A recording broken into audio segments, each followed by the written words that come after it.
What is up, everyone? Welcome to another edition of Snap on Ego. My name is Brad, otherwise known as Bradsford. I'm joined by Chris, Bootman Boote. And we have cool things happening when it comes to OTAs and changes. One of them was actually previewed to the entire community. It does nothing for you or I to advise people to go get Hydra Bob or not, because by the time this episode goes live, in fact, by the time we are recording, it is 2:59 p.m. You have exactly 1 minute, Chris, to go get Hydra Bob right now. So I also didn't get him. What? Is this like the first card you haven't gotten in a while? This is the first card in, I think, maybe a year that I have completely passed on. I think something. Even as a 1/5, well, here's the thing, like, it's just boring. It's not even bad. It's just like, I think as a 1/5, it's fine. It's like it's like a martyr, and people are saying it's like, oh, it's strictly better than martyr now with this OTA change. I'm like, that last turn snap will get you sometimes where it moves. The boomer snappers. You fill the board, make it so it can't move, like, in other like zoo decks, like with martyr and things like that. Sure, that's fine. Or if you play it in C5, that's also fine. Yeah. Here's the thing. I already have monitor, and like, I don't see a reason to get Bob. Like, sure, maybe it's good to have 2 1/5s in your deck, but yeah, when they buffed him, I'm like, that didn't change anything about my game plan and what I'm doing. Like, let me say something. We'll talk about this. We'll talk about this for a minute. Brad's cat's going nuts on him. But let me talk about this for a minute. So Yo Woody, phenomenal player. He's one of my favorite deck creators. He made a deck that was it was a Dracula dump deck with Hydra Bob, right? The deck, I think it had Hydra Bob and Martyr in it, but anyways, completely functional without Hydra Bob. And then KM Best brought him on his channel. KM Best interviews deck creators and talks to them about the deck or whatever. Right. But I'll tell you what bummed me out. I watched that video and the deck looks solid and there's some good theory craft behind it. But I'm like, nowhere did they say that you probably still shouldn't get Hydra Bob. You know what I mean? And like, I ran into a few people playing this deck and I'm just praying to God that they didn't see a video for one deck that's performing well for one of the best players. And they're like, I'm gonna spend resources on this card. Does that make sense? Like, I think- No, I agree. Like, I don't think people take that into consideration. Like, KM Best, he is a top player. He's always top infinite, like within top 100, like usually top 50. And like, he makes a lot of videos on decks for high infinite players and they get a ton of views. And I sit there and I watch, I'm like, you guys, like, this isn't gonna work for you, right? Like, this probably isn't gonna work for you. Like, what are your thoughts on that? Am I a crazy person for thinking that? I mean, there's been decks that I've made that have not worked for other people. Like my priority deck, a lot of people tried it. And like, I think it kind of fluctuated around 58% win rate and like a 0.25 cube rate, which is perfectly fine. That's a decent, okay deck. But like, my personal stats was like an 80% win rate. Like with like 300 plus games played with the priority deck with like the Goliath and things like that. And like 0.50, 0.60 cube rates. So it can fall off pretty hard. And it's a deck that because I built it and in my, my brain, like, like when you make something, you have like that third eye experience of like, you already know what you're kind of envisioning with like the lines of it and things like that. Yeah. And then you just kind of present it to someone else, be like, look at this cool thing I made. And they're like, how the fuck do I do this? Yeah. No, I think it seems so simple to you. I had no luck with that deck. Like, I tried that deck and I was like, this is not doing anything for me. Right, because it's very particular, like play patterns and things like that, or it's like really weird play patterns, especially with things like Supergiant taking advantage of that. But yeah, so like the top players could play with a deck of rocks and still be the best. Yeah, it's a weird thing because like for I can relate it back to my sobriety, right? Like, my sobriety, I learned from other people who stayed sober. I'm like, oh, you did this, so I need to do what you did. And like, I've taken that in a lot of things in life, like with my career, and I've followed people who do those things. But like, with this, it's different because they're in a different world. The way I always relate it is like, it's like taking financial advice from like the top 1%, right? It's like, you're living in a different world than me. And it reminds me of the Loki conversation. The top infinite players scream from the rooftops that Loki is still this busted card, but Glenn Jones has told us time and time again, Loki is only good at top infinite. If you look anywhere else, Loki is not that good, right? So it's almost like when we say tax the rich and somebody making like $100,000 a year or even $500,000 a year, like, oh no, it's like, that's not gonna affect you the way it's gonna affect a billionaire, you know? And this is the way that like people complain with Rainbow Six Siege, for example, a game that I love and I've mentioned before. People will be like, "Oh, they're just bouncing around pro league players. The pro league players say this operator is broken and they have to nerf it." When like they don't do that, and I think Siege does they've had weird issues with balancing before, where they just kind of do this whack-a-mole type balancing, where they're just like, we'll eventually fix this, and then all of a sudden that operator's just not playable anymore. But to their credit, when they do offer statistics, which they do, they offer this nice grid system that shows like a nice chart, and you want everything to be in the center spot where it says like not overplayed, not overpowered. And like when further you go right, the more play it has, the further you go up, the higher win rate it has. So you want it to be like, you never want something to be underplayed, underpowered in that bottom left corner. You want things to be like right in the middle. But a lot of times things kind of veer off to the right, and you're like, oh, well, it's seen way more play. We don't want this operator seeing that much play. Also, it has a pretty high win rate. That's really interesting. And they show that it's all diamond and up as far as that. There's two ranks, like the last two ranks are diamond and champion. So they are showing the stats of like the best players. But they're not just saying it's the top 1%. It's more like the top 15%ish, top 10%.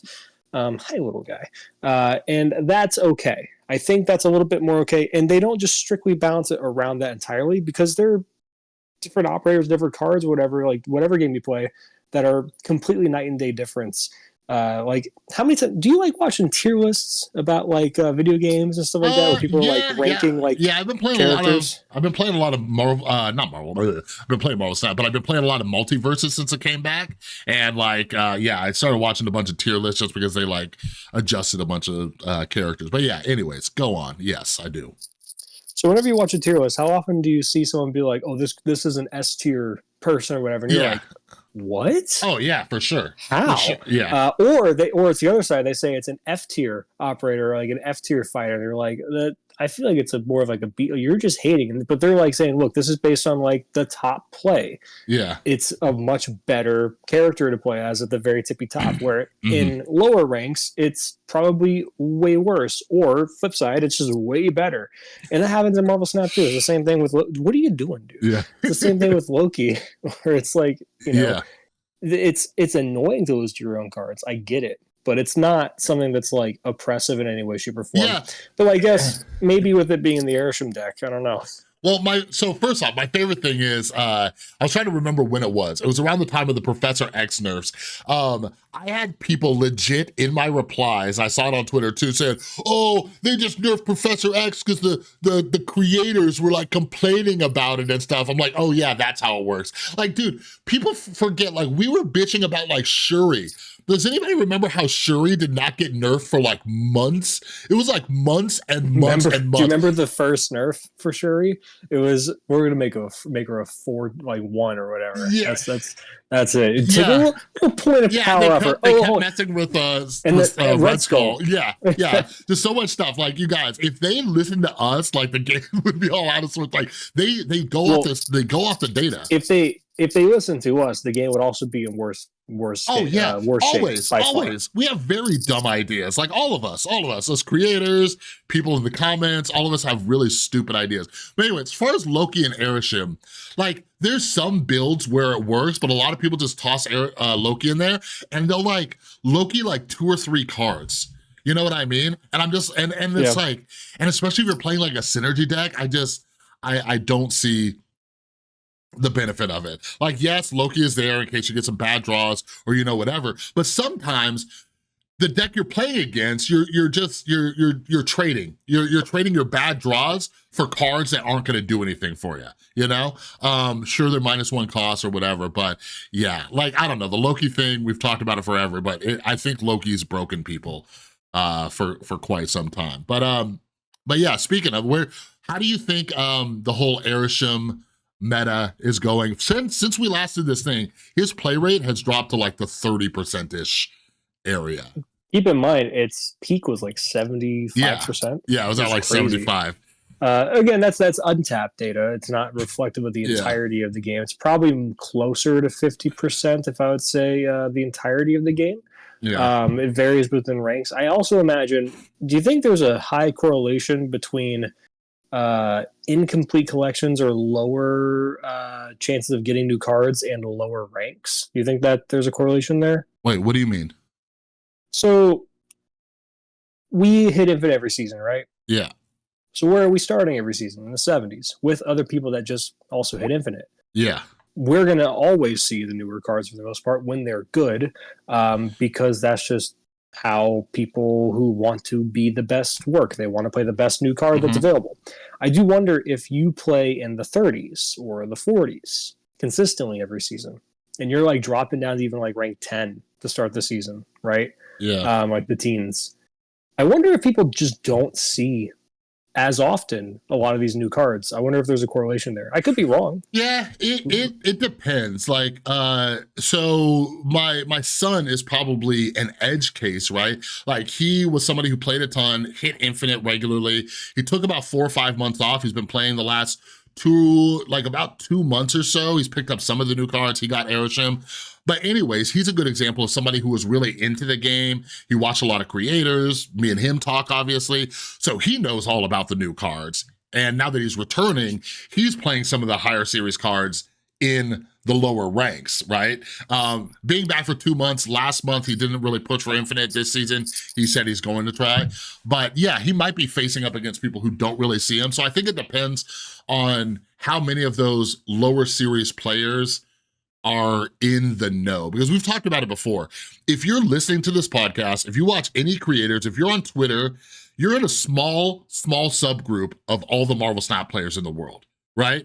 Like the majority of players are not as like invested competitively or just looking at, you know, tier lists and new decks and stuff as the thousands of us who are. Does that make sense? Right. But yeah, I think that's fair. Yeah. But what's interesting too is, have you ever been playing like in like Gold Conquest or Infinity Conquest or even Post Infinite, and you've played somebody who's clearly a low collection level? Like you're just like, what is this deck? It's like all like Series 3 cards, maybe a Series 4 here. That's the beauty of playing Infinite Conquest or Gold Conquest, that they take collection way lower into consideration. Yeah. So yeah, I would really love just someday for just Glenn or somebody to just show us a bunch of their interesting stats and data from behind the scenes. They just kind of give us like the vagaries of it. But yeah, Arishem's play rate's gone down a little. I don't know why I haven't been playing him more. Like I have this weird brain where when something's being played a lot, I just don't like playing it. But Arishem's fun. He keeps, like the whole reason I got him is because every match is a different match, right? You're constantly getting different things.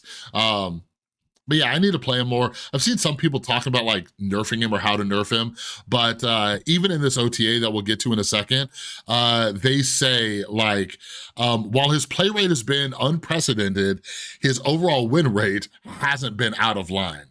And that's kind of how it's been from the start. That was kind of my prediction.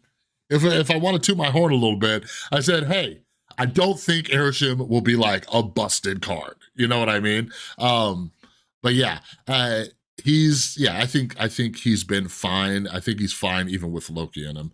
But before we jump into the OTAs, let me ask you, how you been enjoying the new season? We only have 2 cards so far. Today, at the time we're recording this, they're actually 13 minutes ago, they just released Ajax. But how you liking Gwenpool? Neither of us got Hydra Bob. How you liking Gwen? Gwen's cool. She's a fun card. She's has potential to do really gross things. I've seen a surfer deck going around where it tops out at Sarah, which isn't super uncommon. Very, very early there were 6 drops anyway. Remember when we would run Odin in our Surfer decks the last few seasons? Finally, that's gone. Yeah. And now we have a 4-cost in Gwenpool, which can hit a bunch of your 3-costs. It can hit Brood, it can hit your Gladiator, hit Surfer himself, etc., etc. Brood's, of course, the best hit in the deck. Hits Shaw as well. So that's a really interesting home. She's cool in like Destroy. She's good in Arishem as well, because sometimes what's better than just having random cards generated? Well, random cards that are stronger than your opponents. Yeah. So I like Gwenpool a lot. I think she's a good card. I find her sometimes awkward. Certain decks you want to try her in. Like I tried her in Discard, and sometimes she was very good hitting Swarm and being like, wow, I love having a 0/5 just to drop everywhere. But other times it's just like, a little awkward at times. But she's very, very good. Yeah, no, I've been enjoying her. I've been playing her just with a lot with like decks with Sebastian Shaw and like Mysterio. I finally got Makari. I got Makari, even though she was the most boring card ever. I was just like, whatever. I was like, whatever. She's a free freaking card that just runs out there.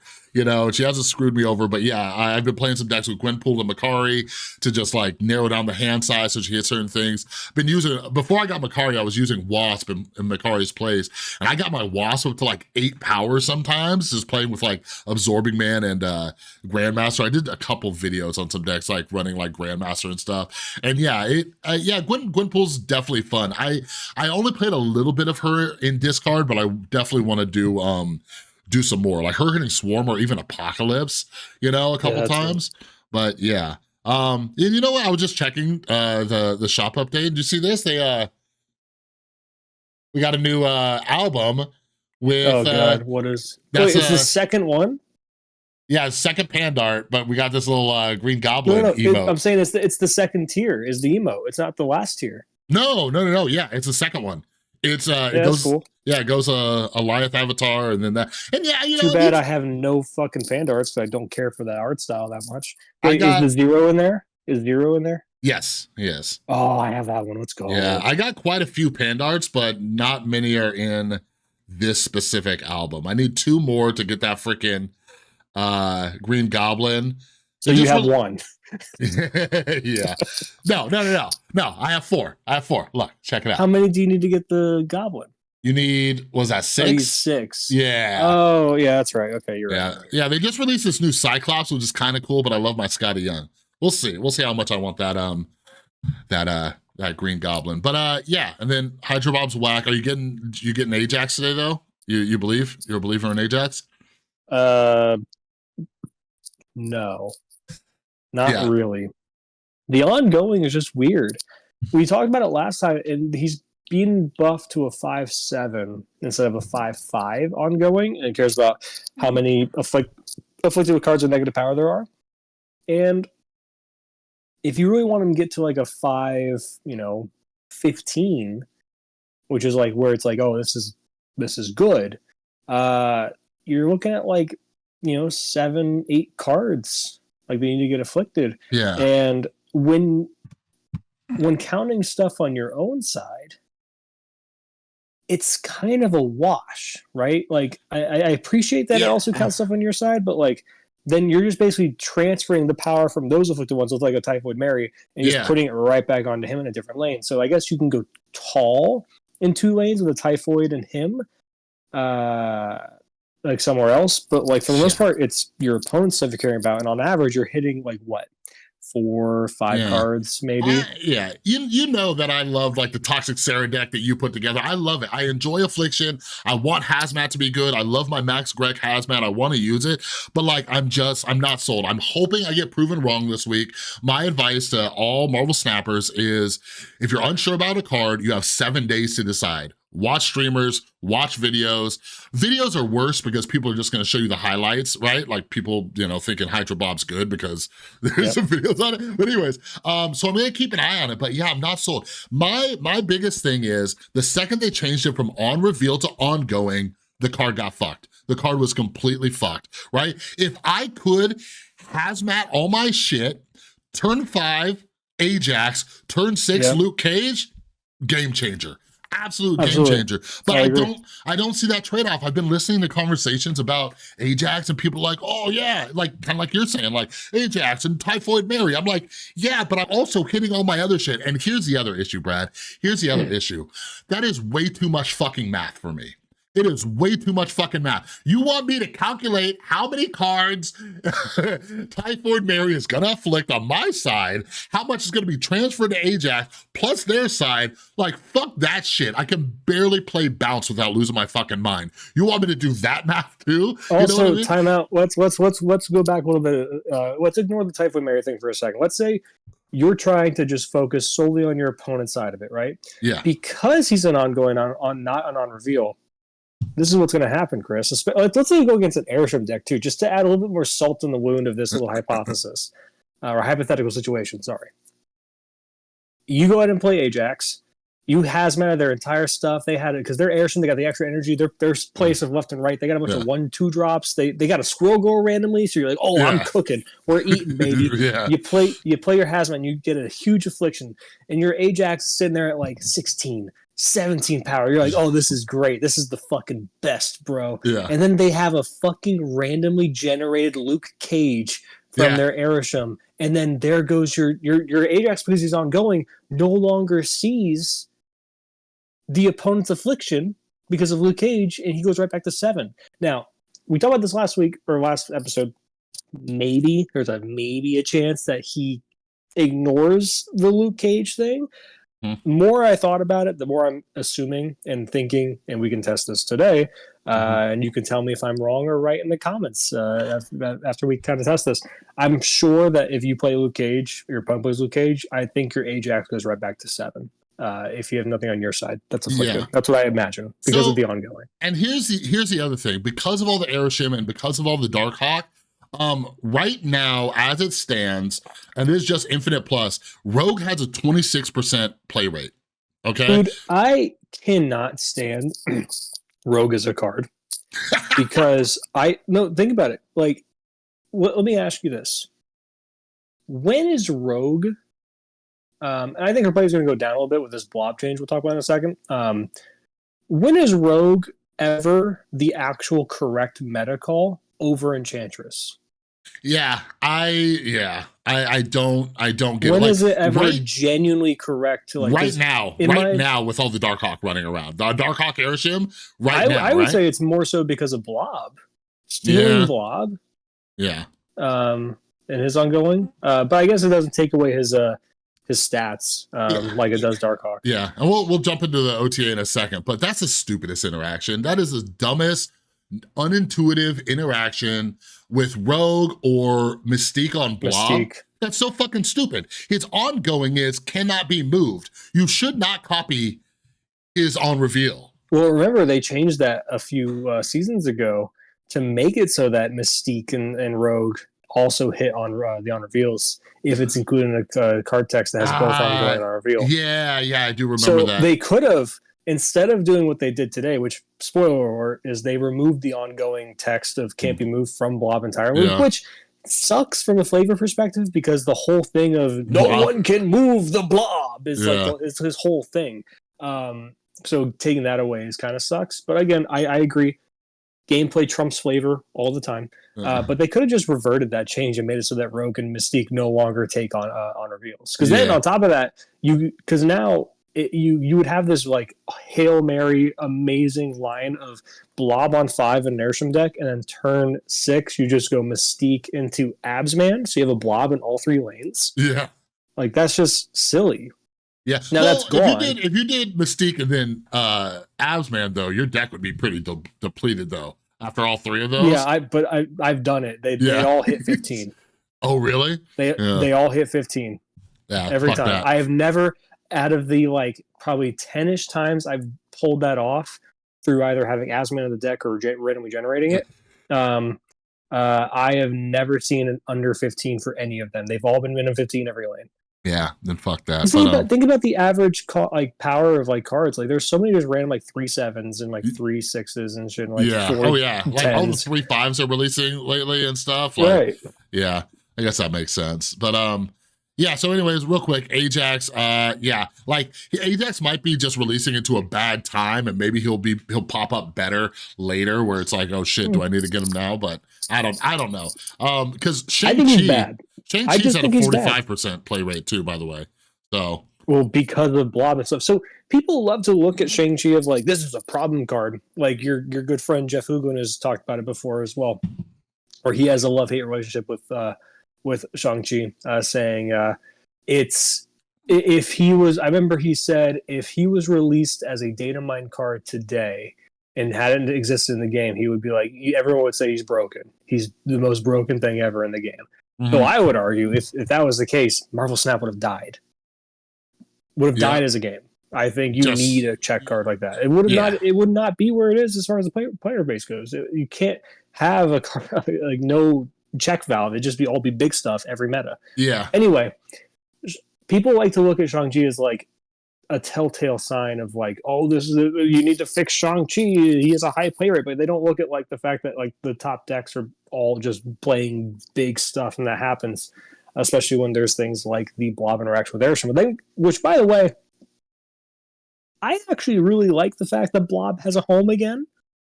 It made me really sad that he lost his deck. Oh yeah, no, me too. Hey, I got the fucking pimped out Hellfire Gala Blob, right? Yeah, where he's like popping his collar with the Hawaiian shirt, and then like I was just like, I don't play him anymore. So yes, I'm glad he found a home again, and he'll still be fine in there. Like if you honestly think this nerf is like reason enough to not play Blob and Arishem, you're a silly person. It just makes your Arishem deck less fucking bullshitty with like the Mystique thing. Like now you don't run. If anything, okay, hot take. This might make Arishem decks better because now you're not playing Mystique in the list and you're playing a better card. Also, I'm going to tell you guys right now, as the day goes on, you're going to probably want to start cutting Darkhawk from Arishem decks because like holy shit. Because like I'm not seeing Arishem decks nearly as much with it dropping in play rate. And with this new change to the OTA, I think we're going to see a play rate go down a little bit more. But yeah, I honestly cannot wait for people to stop just putting Darkhawk in every deck. Like, just the dumbest shit. Like, I'm playing against a Surfer deck that's running, Darkhawk, and it's not the Surfer deck that's running Rockslide too. It's like I just put Darkhawk in here in case you're running Arishem. Just silly shit like that. And I see people, and like when I'm playing against them, and I'm like not running Arishem, and they just put out this like little like 5-9 or 5-7, whatever it is, like Darkhawk. I'm like, stop it. Just stop. Stop doing it. They're giving real Darkhawk enjoyers like myself a bad rep because I have my Darkhawk, the 3 times value Darkhawk, right? With purple crackle and pink cosmic border. Okay. It looks amazing. It's beautiful. I have an orange cosmic border on my rock slide with a gold back. I have a gold cosmic border Korg with the gold back with the ghost hunting Korg. Oh, I'm pimping out all my shit. I still hate the prices of these borders, but you know how I've justified it, Chris? The only way I'm buying these borders is I'm using the gold that we get as the creator program. I'm not paying. Hey, I think that's I'm not paying for it. I've only been using that. So I get two a month. It's fantastic. I have been playing. I brought back the Pixie deck. Remember that Pixie deck with Annihilus and stuff that was like going everywhere? Oh I was thinking about replaying that deck. I've been only playing that deck this season. I'm 97 right now. I have almost every card in that deck with a cosmic border. It's beautiful. I need to, man. Now you got me thinking. I might need to do the same with my gold.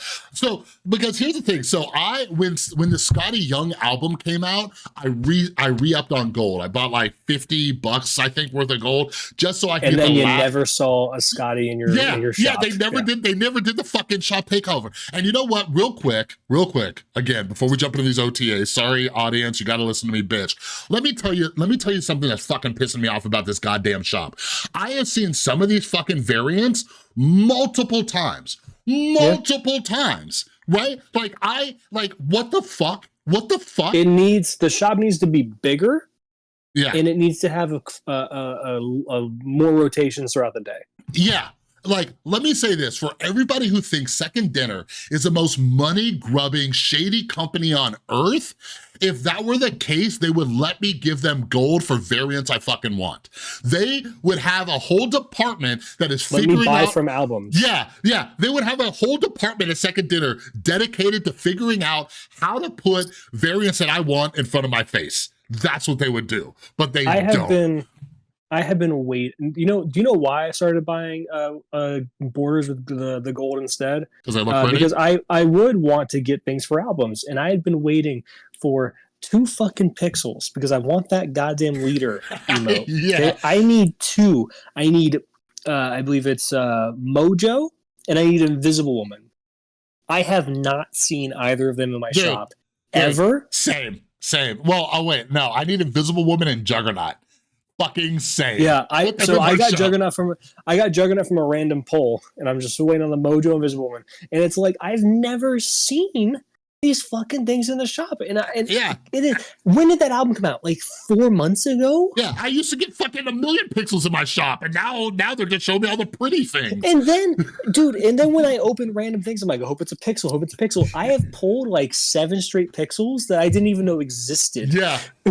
No, I was like, where? Where's the Invisible Woman? Yeah, I was showing on Twitter. I went on like a run pulling all these like variants from the reserves. I'm like hoping for pixels or something, and just nothing. But anyways, I hope they do something with that godforsaken shop. Let me ask you this real quick. Would you pay 200 gold more if you could buy it for the straight out of the album?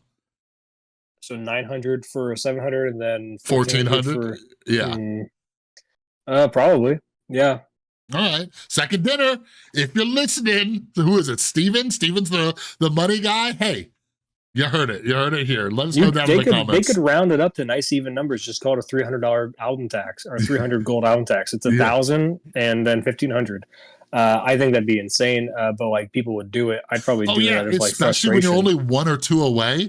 One or two away? Especially when some rewards, like, do you know how many times I see on the subreddit where the reward is like, it's like tokens or like gold or whatever? And they're like, is it worth it to, or it's usually tokens. Is it worth it to spend like 700 gold to get this one more thing to get the tokens? It's like, yeah. I've 1,000% done that. 1,000% done that. I did that with a variant I'm never going to use in my life not that long ago. But dude, yeah. I bought all the 30.99 variants so I can get that Sandman, and I used the shit out of it, dude. I used the absolute fuck out of that Sandman variant, or I all the time. And like people, if people are like emo, like BMing, and then they retreat, I just throw the salt. Like especially when I Shang-Chi their shit and or whatever, I Enchantress it, and they're just like, or if I retreat and I dip out, I just throw that at them, because I think that's worse than retreating and giving the Miss Marvel thumbs up. I think it's so much worse. I think it's just throw some salt at it, and they can take it however they want. They could be like, I'm admitting I'm salty, or I'm just being a dick. I don't fucking care. I don't care. Yeah, you better get your money's worth. Yeah, I bought the Beast emote, and I bought the Miss Minutes emote, right? The Miss Minutes emote will fuck you. Audience, if you're listening, the Miss Minutes emote will fuck you. If you do that in Conquest, they will rope you every goddamn turn, but I paid like 2,200 gold for that thing. I'm gonna use it if someone's taking too long. See, I sometimes use it like, I don't think people have ever understood it this way, but like sometimes I'll be playing Conquest and I'll hit the Miss Minutes emote and then I'll retreat and then concede. And I'll do Miss Minutes followed by a fist bump, trying to show you like, hey, I don't have the time for this. I gotta go. Have the win. No, I'll just retreat and then So please let me know down below in the comments if you ever see someone in Conquest hit you with the Miss Minutes followed by immediately a fist bump and then a concession. Would you take that as like they don't have the time for this shit? Yeah, I think I would. But here, let me tell you this. Here's something that I've done. There was no fist bump involved. I've done this multiple times. They're taking too long, and I'm just like, take your fucking silver ticket, take your fucking gold ticket. I just miss minutes and I leave because I'm like, you're taking taking too long, and I fucking hate you. You know. Yeah. So no fist bumps just involved. Wait till we get. Wait, have we gotten the Galactus okay yet, or that's next month? I don't think so. I don't know. Where does SnapFan have like the emotes on their thing? They do, I think. Yeah. Yeah. Let me see. July emotes. Nope. Wait, is it out? Because I don't see emotes for any other month on here. I don't know. Unless it's like also, I hate, and I have it. I hate the Miss Marvel, or no, Captain Marvel. Sorry, the Captain Marvel shrug. Like I would love to use it more often if she didn't look like a cunt. Like, are we gonna get in trouble for you saying that? Like her face, the smugness of just like, like if it was a genuine like a frown or something like that, I'd be like, yeah, that's a little bit better. But like, also, what is it with Eastern countries like Canada and the States? Yeah, just they're allowed to say it. They're allowed to say it all the time. You can't say those words, but like Aussies and people like over like UK and stuff, right? It's just part of their vocabulary. It's weird. It's like I think it's a beautiful word. It has such visceral to it that it's just reserved for certain individuals. And in the recent, it's fantastic. That one right there. Yeah, I hate it. Yeah, like I've been watching the new season of The Boys. Right, Butcher throws out cunt left and right. He's like, this cunt's narcoleptic. You know, it was fun. Yeah, it's fantastic. Yeah. Oh, did you know that actor actually is narcoleptic in real life? I just saw something on that. Yeah. What's interesting to me, God, I hope people are enjoying this episode. I'm having a good time. But anyways, my girlfriend got me into Supernatural. Right, we're on season 13. We started watching it. I'm so sorry. Right? So like, yeah, I got fucking hooked on it. It goes like a perfect bell curve, but then that ending part of the bell curve is like 15 other seasons. You're like, oh my god, why are we doing this? Yeah, that's what I'm hearing. We're on season 13, so we're getting towards the end. But anyways, so many people from Supernatural are in The Boys because it's from the creator Eric Kripke, right? And they're talking about bringing in Padalecki into the next season because they have so many other people. And I'm rewatching all the Marvel Netflix shows, Daredevil, Jessica Jones, and in Jessica Jones, they have Starlight and then what's-her-face, who's like the head of Vought, the new head of Vought. Both of them were in Jessica Jones season 1. Fun fact. Oh, and I was thinking about it because Black Noir, he was in Supernatural, but only 2 episodes. That dude was only in 2 episodes, and Eric Kripke's like, come on over to The Boys. We'll give you a man there's so many people that just like are from Supernatural. It's great. But the boys are fun. Imagine if Marvel Snap was just all boys characters instead. Oh yeah, bring some boys variants in there. All right, everybody. Well, let's talk about the rest of the fucking OTAs. So yeah, we got the blob change, no longer ongoing. And you know what they could do, by the way? Just don't make it ongoing. Make it textless. You know what I mean? Just straight up ability. Yeah, does that make sense? Can't be moved. Yeah. Or included as part of his fucking on reveal. Get that flavor back. Okay. Next up, Mockingbird going from a 5'9" to a 6'10". Basically, they just said like she's been top of the meta ever since her release.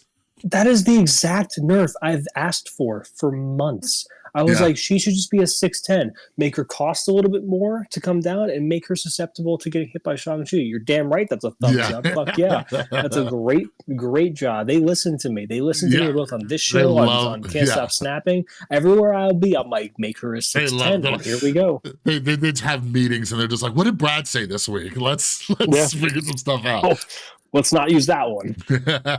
But yeah, no, I think this will be fun. I kind of feel bad because when my son came back and he's asking what cards, like he bought Mockingbird, but I think she'll still be playable. She's still really good. She's still really good. She's just no longer like, she's one of those cards where like you see it come down, you're like, can't really do anything about that one. That's another 9 power they just got for 1 energy, and then they just played on fucking cloning bats too. Son of a bitch, like stuff like that. Like she goes from being that kind of card to being like, okay, I can deal with this now. I can deal with this. Because before she's a great tempo card to just run out as early as you can. Yeah, and like there's no downside to doing that. Yeah, and now you got to worry about that a little bit. Right, like if you want to go aggressive and play, turn 2, Mysterio, turn 3 her, because she'll go down to 3, then that's fine. But I can tempo out of Shang-Chi on 4 now and feel pretty good about it. Yeah. So yeah, that's fine. I'm glad they kind of like put her in check a little bit. I don't feel super bad that my son bought her. She'll be playable. Still very good. Then next up, like a lot of these changes are like kind of boring, but some of them are impactful. Not this one. We already talked about it. Hydra Bob is a 1/5. I am curious, let us know in the comments. I'm curious how many people actually bought Hydra Bob, right? When they announced it an hour before. I'm sure. Well, this might also, I think it might just be like a good practice now to like, maybe they should always do, especially with new cards, like a little preview of like an OTA. Like, hey, OTA this week, here's our preview for the one card you'll see changed. But you know, like here's the thing, and A plus communication though, A plus. Yeah, fantastic. But like here's the other thing, dear listeners, you know we love you with all our hearts, but like you guys, if a card releases weak, they're gonna fucking buff it. They're gonna buff it. Right. I legit had people in my replies, because I run a poll every week, and like Hydra Bob had the most no's I've ever seen in my life. But like people are like, haha, suckers, you know he's gonna get buffed. I'm getting him. You know what I mean? And like, so like you should know that. If a card release is busted, you should know that it's gonna get nerfed. Like you should, if you want to evaluate a card on like if you want to get it, you should do 2 things. First off, if it's just generically incredibly strong, and you're the kind of person that wants all the strong cards, yeah, get it. That's fine. Whatever. Arishem, fun card. Looks like he's going to be strong. High Evo, you know, et cetera, et cetera, et cetera.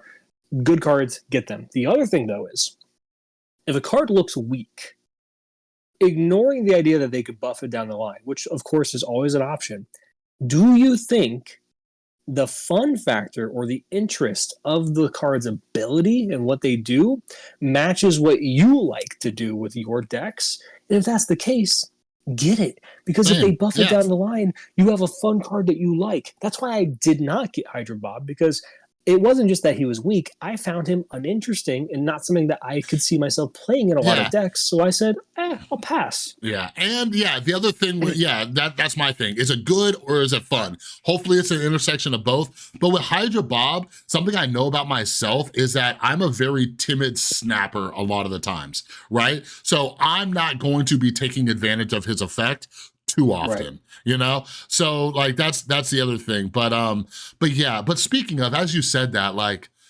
I don't know, but I want him to do something with Howard, but I don't know what it would be, right? He's great at a 1 cost. I don't want him to be higher cost, higher power, and like later in the game. Make him Series 3. Yeah, that's a first thing. Wait, isn't he already Series 3? No, I think they only bumped him to Series 4. Let's I thought he went.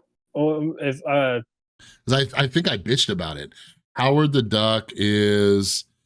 Where does it say? Oh, no. He dropped to Series 3 in the last one. Okay, cool. So more people should have him. I don't know, make him a 1/3 or make it the top 2 cards. I don't know. Yeah. It's also the same thing with what's his name? The Watcher. Uatu? Watu. Yeah. That card honestly should just show all 3 locations, regardless of where he is, instead of the far right one. What was the thing? Because they're so afraid of disrupting the early play of like, we don't want people to become overly dependent on that. It's like, okay, well, they'll probably still switch to something else anyway later down the line. Like, dude, speaking of these weak ass cards, I had a tweet pop off that I didn't even expect. But yesterday they released a Dan Hip Archangel, and Dan Hip's kind of hit or miss for me, to be honest. But I shared it. I said, "Dear Marvel Snap, please stop releasing awesome variants for unplayable cards. Sincerely, everyone." And it's one of my most liked tweets that I've ever had. And like, yeah, it's interesting how many other people think about that and how they've tried to change Angel, but still like kind of unplayable, you know? That is something I do wish they had a department for, just like kind of brainstorming, how do we get the flavor, but also make this card powerful? Because Angel's flavor seems decent, but maybe they just need to buff the fucking card, right? Okay, let's put it this way. Same thing with M'Baku. We have fucking Makari, all right? Makari exists now. And you guys still have a weak-ass M'Baku and a weak-ass Archangel? Come on now. Come on. Makari exists. You know? Yeah, I think there's got to be ways to buff them in like in a way that makes sense. There's like the potential of like gaining the power of like a card that was just like a random card that was destroyed in Angel's case. So like Yeah. that like don't do the collective power, that's way too much. But like what if it's random? Like that makes it so like, hey, if you destroy in the same turn Hood plus like Carnage like with Venom or whatever, right?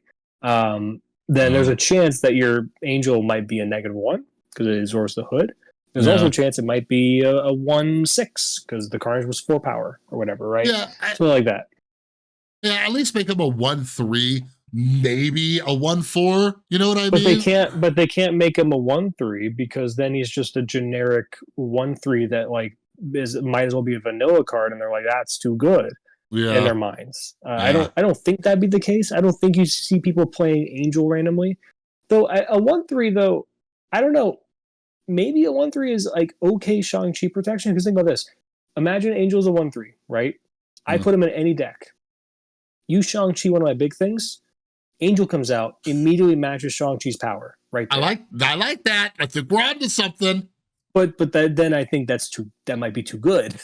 Then fucking do it. Do it. If they miss, bring them back to a 1/2 and hit the drawing board again.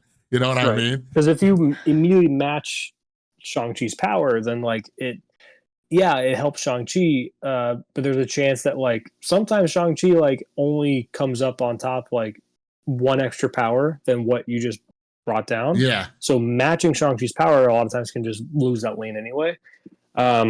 I don't know. It's a weird one. I would not want to be. I also maybe rework it. Maybe just rework the card in general. But same with M'Baku. Maybe that's just not good enough. Those types of cards. Yeah. Yeah. I'm trying to think. I don't know. My what if you just made M'Baku like a 6/10? Yeah, do it like a little Sasquatch 6/10 that jumps from your hand or jumps from your deck. At both, I guess, the end of the game. Though I guess you could get rid of the jumps from hand portion. M'Baku stocks might have gone up a little bit with one of the other OTAs we'll talk about. I doubt it, but we can talk about that. we can pray. I'll tell you what deck's going to be played. Okay. So next up is Ravonna Renslayer, slight nerf, 2/3 to a 2/2. I don't really care. Do you care? Nope. Oh, we got fireworks behind Brad. I know what I'm doing with that one. Fantastic. Yeah, good nerf. She's very good. Very strong. She should be a 2/2. Now, I guess. But hey, Cerebro 2 players, rejoice. Because the thing that made her awkward in C3 was the fact that you ran Bast. You really want to Bast your Cerebro, stuff like that, right? But if you Bast your Cerebro and your Mystique, then they don't get the discount. But in C2, there's no Bast. Yeah. So C2 is already pretty decent, too. So that's kind of crazy. Yeah. All right. Okay. So the next one is by far my favorite OTA of this entire OTA, and it's Viper. And I don't think it's good enough, but we're moving in the right direction. Viper is, her original text was, on reveal, one of your other cards here switches sides. New text, one of your other cards here with the lowest power switches sides. I'll take it. I'll take it for now. It's still a little awkward based on the cost.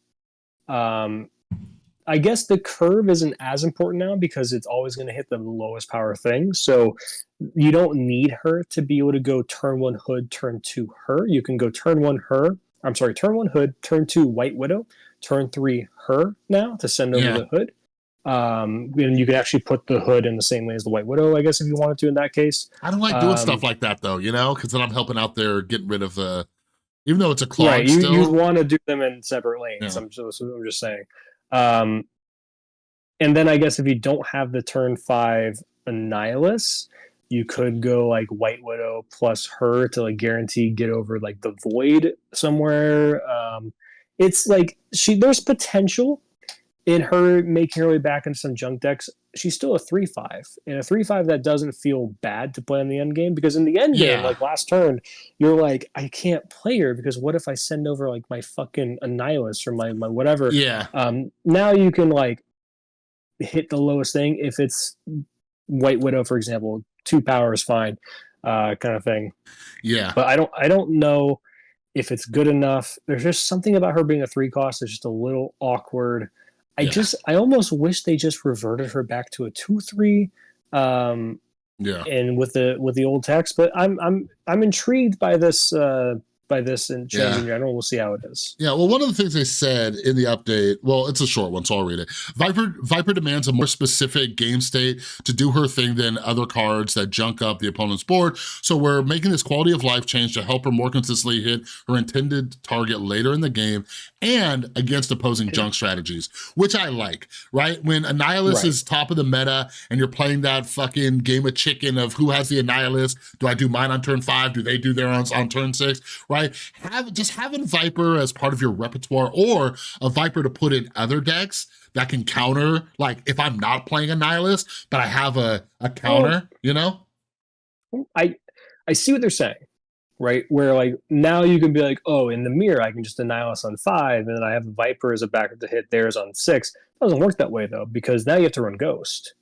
Yeah, the priority changes, Because like if you successfully Annihilus on 5, and send everything over, very likely you have priority. So you can't even like. So I get it, but also it doesn't solve that issue. God, I hate playing an Annihilus mirror so much because like I try. There are times I think the correct option on turn 5 is play nothing. Oh yeah, you just straight up just like throw priority as hard as you can. If I'm in a mirror, I'm in a mirror, I'm like a strict turn 6 Annihilus player. But something else to consider too is, I wonder if they took into consideration the timing of this OTA with Ajax, Cassandra Nova, and other cards that steal or drain or whatever. Steal, I think they changed it to steal, right? Because now with Ajax, but if an Ajax deck afflicts me and I've switched something over, he's still gonna have that power because it's checking both sides. Yeah. But like Cassandra Nova, maybe as like, I don't know if it's not really a hard counter. Like she only takes what, 1 power from each? So I don't know. Yeah, maybe not. I don't see that Viper doing much of that because I'd have to have a 0 power thing for her to even make it Viperable. Correct. You know? So yeah, I don't know. I'm just glad because, man, I was so pissed because I finally got a Viper variant I liked and then they nerfed her. It was like, boom, boom. And I was not happy about variant? That. It's the one that nobody else likes. It's like it's not toy variant. What's it called? It's a small one, which is like tiny. It's not baby and it's not chibi. It's now I gotta find it. Yeah, I've always just used the Secret Wars variant where she looks like a full-fledged Medusa. It's, what's it called? Oh, it doesn't even have like a name for it. It's that one. Oh, no, it does have a name for it because you're on a custom card. Well, no. Well, oh, am I? Oh, yeah. Oh, so wait. It's a chibi. I was like, I don't think it's a chibi. So yeah, it's a chibi. Yeah, I like this one. She's like with some little like army man and shit. But anyways, I'm gonna try to figure out how to play Viper again. And I'm gonna send fucking Havoc over. I'm gonna show them that they can't stop me from sending Havoc. They would be the lowest one there after turn 2, I guess. Yeah. But then you would still have your reduction. Or you turn 5 it. Right? Turn 5, send it over. I guess. It'll be 0 call. It'll be 0 power. It'll be 4 once it's over there. Yeah. But they're only stuck at 5 energy. And if you're going against Arishem, they're stuck at 6. So it's like, oh, okay.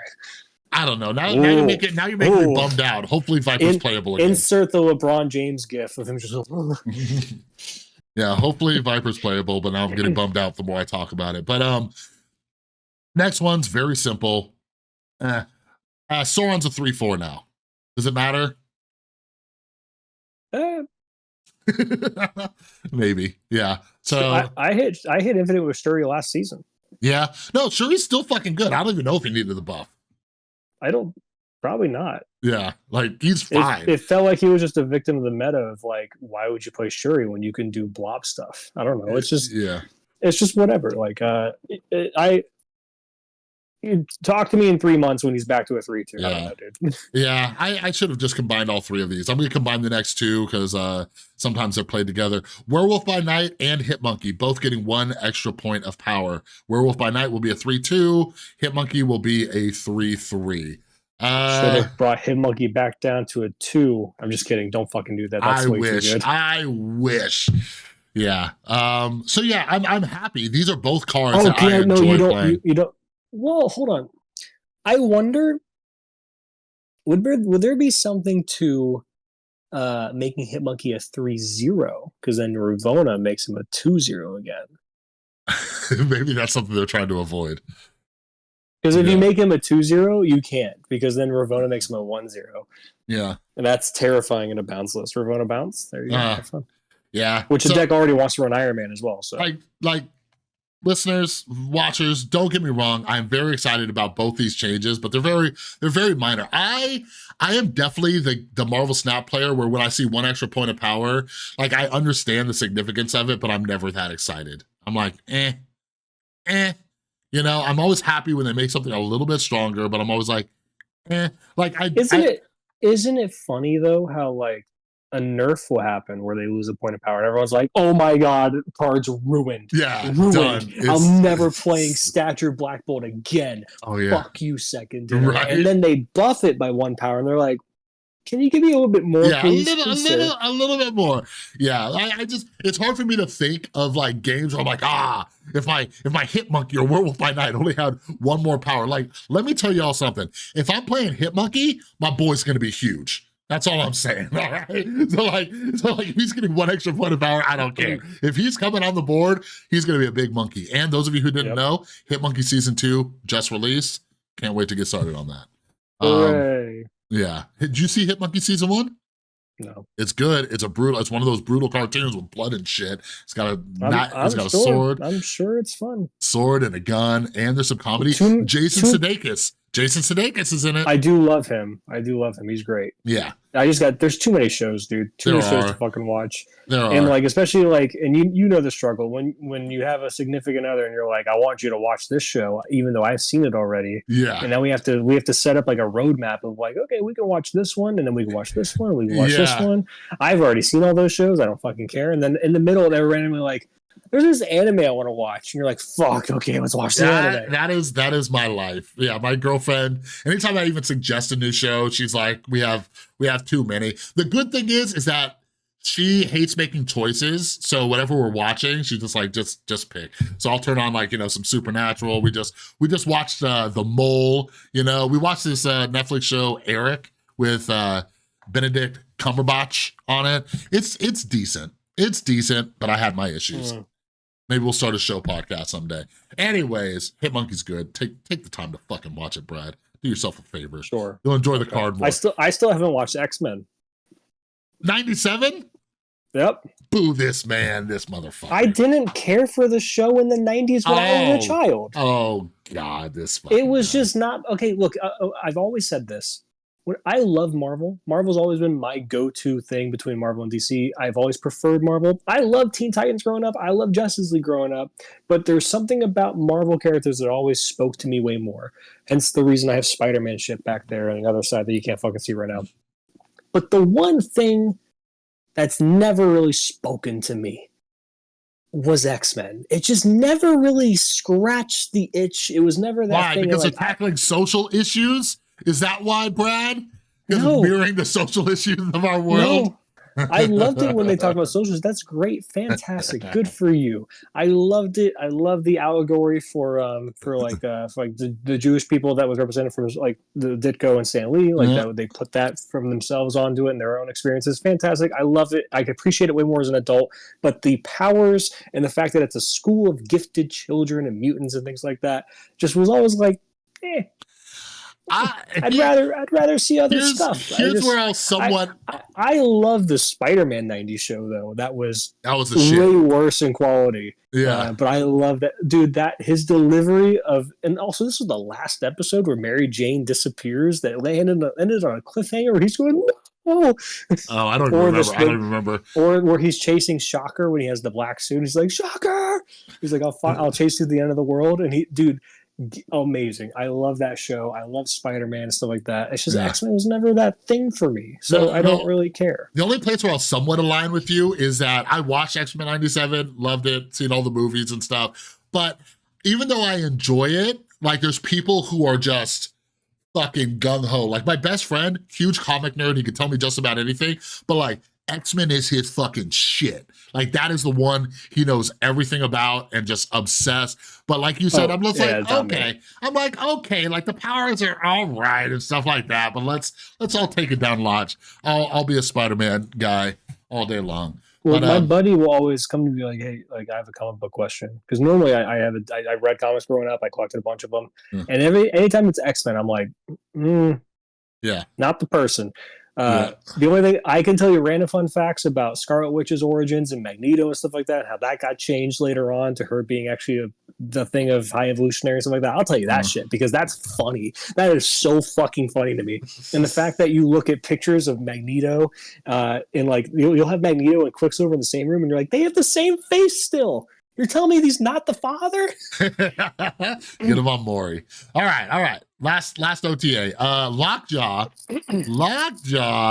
is going from a 4-5 to a 4-4, but you can play as many fucking cards in that lane as you want. Back to old Lockjaw ability. It is no longer once per turn. So this is the one where I was saying maybe M'Baku's stacks went up. No. But the thing was, even old Lockjaw, he would just, like, M'Baku would come in and out, and people were like, I'll just play something else. What deck do you think is actually going to make the most use of this? What? I'm asking you. Genuinely. I'm not probably feeding you the answer. Well, okay. In the text, in the OTA update, they say the Thor decks, but are you thinking Hela? Is Hela on your mind? Not really, but that's another one that could take Lockjaw back in Hela list. That's cool. Yeah. There's two. Okay. There's the easy one, which is Thanos. Oh, right? Yeah. Okay. Unfortunately, though, Thanos is not as good with Lockjaw anymore because you can't get the Quinjet reduction down to 0. Though, you can go turn 3, what's his name? Phantos, whatever, the one. Oh, Phastos, yeah. Phastos, yeah. And you can get the reduction to 0 with him, technically. Yeah. So there's that. That's cool. But you know what I really think is going to be the deck to play? I think you're bringing back High Evo Lockjaw. Oh, God. Don't remind me of that fucker. Oh, yeah. That'll be now, annoying. Wasp is not as good as she was. She only flicks 1, not 2. But hey, we all know how that deck works. I forgot about that shit. Your opponent drops a Wasp on Lockjaw, and then it's like, cool. Next turn. Oh, they top deck Wasp again? Are you fucking kidding me? And it's like, oh, this Sunspot that I'm not going to be able to get to grow because I didn't draw on turn 1. Bye-bye. Just go super tall. That's gonna be the deck. I think what annoys me the most about that deck and always did great against me. I never had any luck with it. Just never with that deck. But yeah, I'm curious to see how, because I know people are definitely gonna try him with Thanos again, but there's been so many changes to Thanos since then. I wonder. Yeah, the odds of drawing Lockjaw entirely are going to be lower. But I think it's worth trying again, Lockjaw. I also think the thing that makes High Evo way better now, I guess. Well, I think it's a closer lateral move. It's worse than it was before because of the way Hulk works now. But you can just say you're not going to Shang-Chi my shit because I have Kyra. Yeah, but also, can you imagine too a Lockjaw Thor Hit Monkey deck? Yes, but how good are your hits going to be off Lockjaw on that? Well, if you got your hammers, right? Mm-hmm. Like, I don't know if it'll be too much better than just Thor with Hit Monkey would be right now. You know what I mean? The other thing is Lockjaw's a 4. It makes it a little funky. 4 on 3, Lockjaw on 4, Jane on 5. That's cool. But you only have 1 hammer. You can't get Beta Ray Bill in the mix there. Even if you did cost reduction stuff, unless you did some weird Wasp shit, right? And you got Wasp over in your Lockjaw, she pulled so you got this either or situation, right? No, you can play Wasp too. You probably should. That way you have an extra pull with Jane because you're not going to want to run. You probably still run Beta Ray Bill just in case you go. But that's just conflicting with the Lockjaw. But I don't know. Yeah, but it is good timing because this week with Ajax, Beta Ray Bill is in the spotlights. I did see a lot of people say they were hoping for Beta Ray Bill, even though they might open for Ajax, they're hoping for Beta Ray Bill. Some people, Brad, let me tell you who still exists on this planet in 2024. People who don't have Darkhawk. The fuck? What? And Jeff. I saw that too. Really? Like what? Like, holy lordy. Yeah, that is interesting. Yep. Darkhawk's in this next one? Yeah, it's Ajax, Beta, and Darkhawk. Is it a good variant for Darkhawk? Mr. I have a million variants. Is this Philip I have Tan? way too many Darkhawk. Philip Tan? I don't know how well you can see that. It almost looks like it almost looks like Jacinto, but yeah. Yeah, it's fine. I already have the Jacinto Darkhawk. I also have the God Split Darkhawk, technically speaking, and God Split being the rarest possible split in the game, which is the rarest back is gold, the rarest split effect is Black Crackle. So I have that combo. You know what? Black Crackle is like my favorite, but it's hard to see. I know. And they said they eventually update it to be more visible. All you got to do is give it a little like outline or something. Yeah. I don't know what it is because like I have look at that. I have an inked hood with a Black Crackle. Yeah, it's great. And did you pop the silver border on that guy? No, I used it on my Mystique and my Darkhawk because both of those have white crackles. I get it. Well, I did both of my white crackles too. Now that you've given me the idea of using my creator gold, I could do it. That does make it pop a little bit more. So you could also wait because they are adding soon the matte black border.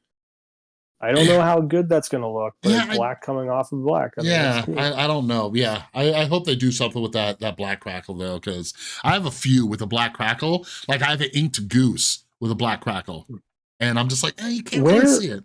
Where's that cosmic background that got data mined months ago? I don't know. And whenever you mention the 3x value Darkhawk, I'm like, where's that fucking emote? I want that. I think it's coming out next month. Is it? Good. Yeah. That's what I want. I want that 3x value one. I'm sure it's in a bundle that has 3 times the normal amount of not a bundle, I'm sorry, an album with 3 times the normal amount of things. Yeah. Interesting. Yeah, hopefully so. Yeah, that's it for all the OTAs. And that's all I got, Brad. Brad is hopefully fixing a computer so he can get back to the real world. We have a computer in our possession. We have identified potential issues with the computer, and we're trying to repair it, and then we can do things like actually, do the podcast in a better capacity. Brad can get back to editing. I can, right? Yeah, I can. Yeah, you're right. Yeah. That's all we got. Nothing major on my end. I have slowed down on content. I got really excited to make content again, and I've slowed down. I've been a little bit bored lately, but I think it's just all the Arishem Darkhawk shit. Just pump out 1 a week, baby. As long as you keep that 1 a week, that's all you need. Yeah. So we'll see. We'll see if some of these video OTAs. essays. To go back to video essays, that's what I was doing. Yeah, then that takes more time. Anyway, it makes more time, sure. Maybe if you want to put that much thought into it. You know what? Try a shitty quality video essay and see how it does. You may be surprised. As long as you give a nice, good clickbaity title, a good thumbnail, you meet your threshold of like 15 minutes, and your argument is compelling enough to get people to comment and say you're an asshole. Fuck you. Hey, that's all you need. You don't need fancy smancy editing. You just need to be in a room and be like, I think Erishem's dumb.